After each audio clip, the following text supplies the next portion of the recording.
And I have no doubt whatsoever that you and I will not have a shortage of things to talk about when it comes to Room Redux. I have a feeling we won't either. All right. Well, Susie, welcome. What don't we have to talk about? I should really say. Where do you want to start talking about Room Redux? I've got a bunch of stuff to talk about our chapter. I know we'll probably reference some of the other chapters, but this is the first time that you and I have been on video like this together. So let's open this thing up. What made you do it? Sure is. I'm happy to be here, Jeff. Thanks for having me. Right on. I'm coming off of a whirlwind, crazy week last week. I go everywhere I can, and I'll speak anywhere I can to talk about Room Redux and spread our mission and grow partnerships and our donor and volunteer base and all that kind of stuff. So last week I was in 8 planes last week. I'll give you main screen here. Okay. I went to a conference first in Little Rock, Arkansas. It was a training on anti-trafficking. So I got to speak there about Room Redux and hear a bunch of great people speak about what's going on in the trafficking world, exploitation of children, and how they're working to combat it, which is awesome. It gives me hope. And then went to Tulsa for the Demand Project for their conference and got to speak there and hear a bunch of wonderful speakers. And again, all the wonderful things that they're doing to be proactive and thwart exploitation and trafficking of children. It was fun. Right. I mean, where you're taking this is to a preventative measure. Yeah. What Room Redux does at its core is on the reactive end. It's on the end of the situation where some tragedy and trauma has already occurred. And I think it's extremely valuable. But I think you've heard me say it in public before. I would love for the day where our chapters, at least in this effort, maybe Room Redux expands nationally and has some different components to it other than just room transformations. Mm-hmm. But I would love for the room transformation component to be put out of business someday. I think you would too. Absolutely put us out of business. But, it does take, how they say it takes a village, but it is true. It takes collaboration. We're actually part of the MVP task force, which stands for Most Vulnerable People. And everyone who's involved with it, all of the organizations are from different aspects of this space, essentially. So we have organizations that are involved that are on the IT side, that are doing the cyber work, people who are rescuing children and counseling children, and then like us who help afterward. So it's that holistic effort that I think is really going to make a huge difference. And hopefully these perpetrators that are out there, they see that we're onto them. We're stopping this. Yeah, out here in the Las Vegas area down at City Hall on January 26th, Friday night, we have collectively, like you say, several different organizations, all kinds of different task forces, mm-hmm. all kinds of different promotional and protective agencies for children are having a big event. Family court judges are going to be there, nice. Assemblymen, councilwomen, and it is a all-together anti-child abuse, human trafficking night at City Hall. I'm sure the mayor will be there. It's going to be a pretty big event. A light kind of event was last year, kind of spur of the moment. And about 90 people showed up. So wow. This room's looking to be standing room only, and we'll see. We'll live stream it. We'll live stream the event. So yeah, we're as well. We're trying to inject that Room Redux name and that brand into the preventative space. So we do have our logo on the main flyer for the night. Oh, good. That's wonderful. Yeah. So it's getting the word out. Yeah. Hey. You got a cat in the window there. I saw that. I've got 6 cats. There's always going to be a cat somewhere around me. But yeah, last time. Huh? I was going to say the last time I did just a video meeting with Greg, the cat was just walking by, right on the desk, is being part of the meeting, putting in her 2 cents. They're Room Redux too. They're involved. Right. Hashtag meow Redux. Right. So. Talking about the preventative stuff, I love the direction you're going. If we could back up a little bit, 2015, And that's what I like to tell people. Conceptually, Room Redux started in 2015, 17. sub-association status in 2017, full association status, and by that I mean C3, 501c3, status in 2019, and then sky's kind of not even the limit here. We just seem to be getting started organically. All the chapters sharing information between each other. I got off to a pretty good start because, or rather, Room Redux Nevada got off to a pretty good start, I think, because you guys were really, really organized from a Oh, business perspective, from an organizational perspective. You guys have your stuff together. Hats off to Michael, and I know Greg likes to stay in the kind of the background, but he's a hell of a pillar as well. and I So, appreciate that because, like I've said from the beginning, I don't know what I don't know. I had never been a CEO before. I had never started a nonprofit or run a nonprofit before. So everything has been a learning process every single step of the way. And I've had to collect mentors and get information from people who are smarter than I am or have been in this type of world longer than I have, and just glean all the information I can. So it's always a learning process. so 2015, you're working in child protective services in some degree in New Braunfels. Yes, I was a family advocate at a children's advocacy center in 2015 to 2018. And so the first two room transformations we did without a name, anything like that, those are in 2017. And then by 2018, I didn't work there anymore. And it was full blown, let's do Room Redux. So, from the beginnings, was it a recognition of the entire department, or just you that, hey, the abuse has occurred in a property, in a home, Mhm. and the abuser has been removed, but there's usually not enough money in the family or the state to relocate that family to a new house. So kids are acting out, they're not sleeping in the rooms. Like, what were the initial red flags? What were the initial signs that you saw to make you think, hey, we need to bring a resolution to this? Well, parents and caregivers were telling me that their children aren't sleeping in their rooms. They're afraid to be in their rooms. They don't keep their room clean. And I know children often don't keep their rooms clean, but this was a little more than that, to where they would get what they needed and throw it on the floor. And it was just kind of an in and out type situation. They weren't having friends over. They were making bad grades still, maybe still cutting, things like that. Sleeping with parents, sleeping on the couch, and just afraid to be in their room, and they didn't feel like their room was a sanctuary, a safe place. They didn't want to be alone. So I thought, well, it really makes sense that we should change their environment. They need an environment change because they're not thriving, they're not comfortable, they don't feel safe. And even so much as turning the position of a bed, if especially if sexual abuse happened in the room, like changing the position of the furniture so it's not such a trigger. Even something as small as that can help children. Yeah. And this is kind of a loaded question. We know what the answer is down deep.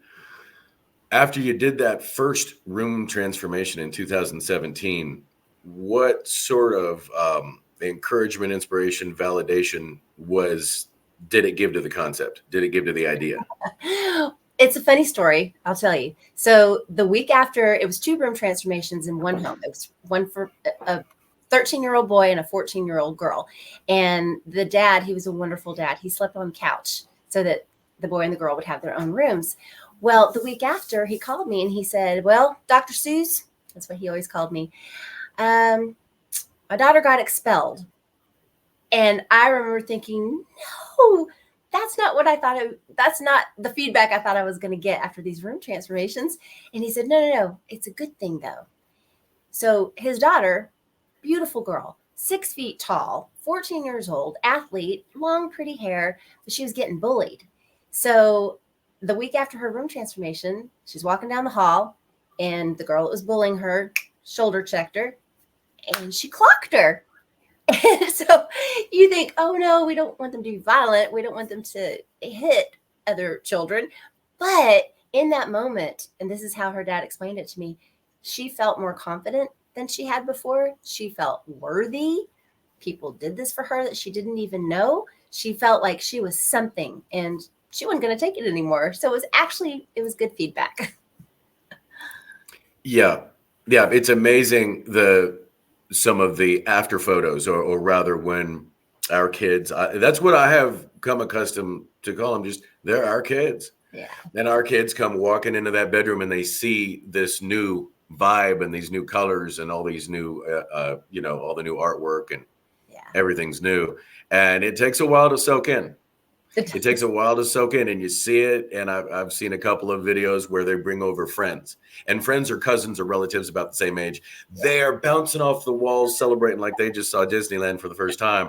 And the transformation that is going on, like in that moment, it's real. It's real. It's not pie in the sky. It's not, some kind of false sale. It's real emotion from someone that's pretty darn young. It is. And Right? I have to say, in the beginning, like the first 2 room transformations, we put the boy and the girl's initials in the room. And then the 3rd room transformation, we put the girl's name. And then the 4th, we put the initial of the boy. And he walked in, and his mom had told me that he walked in and he was saying, these are mine. These things are mine. And he was picking them up. And it was almost like he didn't realize that it was still his room and they were his things. And so from that moment on, I had decided we should really put their names, put their full name in their room so that they know, yes, this is all for you. These are your things. So it's funny how it's just kind of evolved, and it's been a learning process. We're very careful about what we put in the room with regard to wall decor and things like that. I always say, if I had a daughter, I'd probably put something in her room that says, "Good morning, beautiful," or a pillow that says, "Hello, gorgeous." But with children who've faced abuse, and especially if it's been sexual abuse, we don't know what their perpetrators called them, how they addressed the children. And so we're really careful about, as you know, what we put in the room. We would rather put something like, "You've got this," or "This girl can," "You're brave," things like that. Very inspirational, encouraging, promotional of their interest. Let's talk a little bit about that. You hit on initials on the walls, and it makes me think of anonymity, security, and collaboration with the trauma counselor. That whole realm of things right there. The requirement of our kids to be going through counseling, active counseling of some sort, counseling or therapy, and then the guidance that we receive from those counselors and therapists go right into our design efforts. Absolutely. Right into the room, right? Right. It's so important. That's why it's, mandatory that the child is in counseling or has been through counseling for the trauma, because yes, that way we can verify that they're getting that part of the healing puzzle, which is so important. And also that the perpetrator is out of the picture, because we're not going to go into a house where a perpetrator still resides. It's not going to happen. So this way we can absolutely make sure if that referral is coming from a counselor or law enforcement or CPS, we'll know that the children or child is on their road to healing. Very important. And that way too, like you just mentioned, with discussions with the counselors, we can find out, what do you use in therapy? What do you suggest that we put in their rooms? There have been times when we put dozens and dozens of squishies because the child had anger issues, was just mad. And so just, throughout the room, different baskets, we put squishies so that they'll feel more comfortable. We've done a punching bag or 2 before. Art therapy, meditation area, music, all of those kind of things. We want to make sure that they're able to, whatever they're utilizing in therapy, they'll also have in their own space. Yeah, no, it's crucial. And then also with, let's say, any kind of media, let's cut right to it. Any kind of media whatsoever, definite protections. Again, any initials or names that are on the wall for those photos, they're either getting blurred out or just getting taken off the wall when the pictures are done. And I always wanted to ask you this. Our mission is to go, a part of our mission is to go in with total anonymity. So our kids, they have no idea. They come in the room, they were like, where did this come from? Where obviously all the planning beforehand, the initial intake meeting. We've got a couple coming up here this Thursday and Friday. Ooh. Our next couple, 2 in a row. And but have you ever Have any of the kids found out The only in way that any of the chapters? yeah, the only way they find out is if the parent tells them. So when parents That's ask true. me, what do I tell him or what do I tell her? Just like when we came out there to Las Vegas and that sweet, Hmm. sweet mom, she said, I don't know what to tell her. I always say, you tell her or him whatever you want. You can say you did it. You can say you hired somebody to do it. You can say friends did it. You don't have to say Room Redux did it. You can, but absolutely, that's not what it's about. That's why we split before they get home. So there have been times when the parent does tell the child, Room Redux did this, because the mother that I'm thinking in particular, she told her daughter Oh because no, I meant before. I'm sorry, Lev. I meant before, but what? I meant beforehand. Like has Oh, have oh, any of the kids found out oh. beforehand? Like sneaking on a surprise and they found out, or overheard the mom talking about it in the background, or dad talking about it in the background, something like that.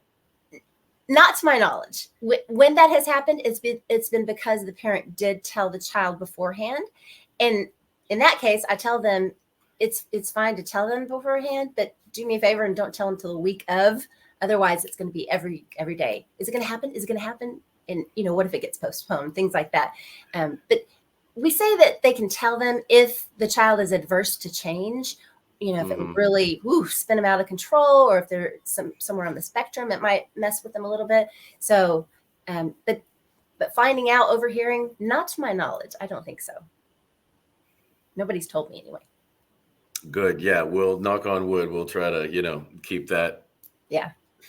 That I tell the caregivers, whoever they may be, that is honestly the only dishonest part of what we do is we're pulling the wool over the kids' eyes so they don't know, but it's all for the right mission. Yeah. And talking about also these next couple of intake meetings that we have here in Nevada, in Las Vegas, it immediately moves me to, as executive director, it moves me to fundraising. Okay, let's make sure we've got a pretty good handle on our operational side, volunteer side. By the way, we've gotten 5 volunteer submission emails in the last 48 hours, Wow. Yeah. in the last 2 days. So People in we're Las we're Vegas kind are of amazing. we're definitely trying to spread the word in all the sectors at the same time. Good. When I think about referrals and the referral sources, the many, and I'm going to say this, I'm always going to say this because it's the one door I haven't, been able to open yet, is the school districts, Clark County School District. Of all the other entities, that one seems to be, again, the hardest one. I kind of hear that throughout the nation a little bit. But Interesting. as I think about the next couple of months, I know these referrals are going to come in. We had a lot of great lead up time in 2023. Mm-hmm. And that, again, that shifts me over to fundraising. And one of the other chapters, one of the other super chapters, I will say, in Michigan, has quite a few. Yeah. They have quite a few referrals that are on the books right now, and their focus on fundraising is laser. Right. And we're putting a lot of different things out there. It's everyone's heard of multiple streams of income. We're multiple streams of outreach, Right. be it organic, internet, press releases, couple of promotional sponsorship ideas, a raffle, and then the other organic one-off fundraising events, the fun stuff, the galas, the karaoke's, the telethons. We've done a couple of telethons that have done pretty good, but with you on the horn here, I wanted to hear from the absolute expert that's talking to all the executive directors, anything from helping them start up all the way to, okay, let's get you to the next plateau now that you're out of first gear. So what's the number one? Is there such a thing as a number one? But what do you think? What do you think we should all? What do you think all of the chapters should be doing? We're right here at the beginning of 2024. What would you put right at the top of the list? Do all the things. Yeah, I do. When people have asked me, what do I do first? Do I get referrals? Do we raise funds? Do we spread the word? Do we, yes, do all of those things. So like y'all are killing it in Las Vegas. You're doing all the things right. I'll say each aspect of it is important. finding referrals, getting donors, getting volunteers, spreading the word, social media, all of those things are important. And you have to do all of them. You can't, I wouldn't recommend just focusing on one thing at a time, but that's me. That's how I like to operate too. But I was going to mention with the Clark County School District, I think that once they realize that we're a resource, like we truly are a different type of resource for them to benefit the children that they take care of, that they're there for day in and day out. Mhm. And that's what's happened with CPS and law enforcement and counselors. They realize, oh, wow, because they really care about children. And so they think, wow, this is great. This is one more wonderful thing that will help the child that I am trying to teach and grow into a good person. This will really benefit them.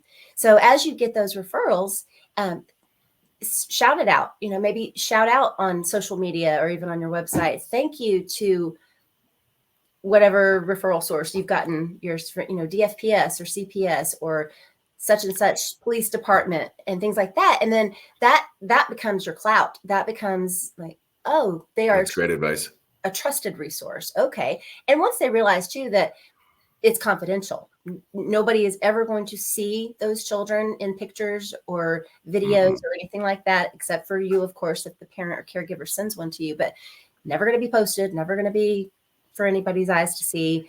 Even addresses or outside of the house, we're careful about that. We turn off the metadata on our photos so there's no location, people can't find out. When they realize that we're serious about confidentiality, I think that helps too. Yeah, I think it's all about talking to the right people and just having the opportunity. Do we want to talk a little bit about our upcoming room transformation, where it came from? Oh, A yeah. little bit. I think we could talk a little bit about that and be fairly generalized. And so this is our first young man. This is our first young boy. And he found Room Redux on his own. And talking about the school district now, we're still trying to get in touch with the counselor at that school to find out who the substitute teacher was that decided to introduce Room Redux to the class. So that's about all I'll say there, but we're about to roll into that one. And hopefully that will be a conduit into the school district a little further than just one school. Absolutely. And when you told me that story, I was just, it's almost like a full circle kind of thing for a teenage boy to find out about Room Redux and almost self-identify like, wow, this would be something that would truly help me, and not in ooh, I want a new room and I want new stuff way. Is it, from what you've told me, it's literally he's been through some stuff and he recognizes that this is something that will be transformational for him. Oh my gosh, that's amazing. I think that's the first time that's ever happened. We're excited about it. We're excited about all of them. I think, everybody is. They're all my favorite and they're all the best. Yep. You're certainly right. Yeah. And well, young lady, I know that you need to hit the streets and go take care of a bunch of things. And I told you I'd only take about a half an hour of your time. And like we're saying, we'd love to get folks that are watching here. We absolutely want to get all of the executive directors just chatting about what they've got going in their respective regions around the country and even internationally. So everyone, please keep your eyes on Room Redux here locally in Las Vegas and all around the country. And Susie will probably be on a plane hopping somewhere around Texas and around the Southwest. Where are you going? Back to Tulsa or something? Nope. Tomorrow it'll be Fort Worth. There's a training, anti-trafficking training conference there that I'm going to attend with my friend Elise, who is with the National Center for Missing and Exploited Children, Texas, which I'm on the board of, which is cool. But today I'm not going anywhere because it's 22 degrees and the streets are icy in Texas. Yeah. So oh yeah, super cold. I know. So yeah, stay and keep warm. If the weather warms up and you're free, maybe fly out for Friday the 26th and help me make an impact with Room Redux here at that City Hall event. Ooh, I'll look at my calendar. Well, it's a Friday night in Las Vegas. I don't know what else we would do. But Sounds like a anyway. big time. All right. Well, thank you very much for hopping on. I know we'll talk over the next few days and weeks like we always do. And all my best to all of the executive directors out there. Let's have a great 2024 for Room Redux. Let's transform as many rooms and lives as we can. And thanks, Jeff. Thanks for all you and Marianne do. Y'all are amazing. You really are. I'm so proud of you. And I'm so glad that you are Room Redux. I better shout out to Marianne. I couldn't do this without her. She's my wife and much better half. So yeah, no, she keeps an awful lot of the strings together behind the scenes, believe you me. So, all right, lady. All right. I'll talk to you very soon. Okay. Thank you so much. Bye. You got it.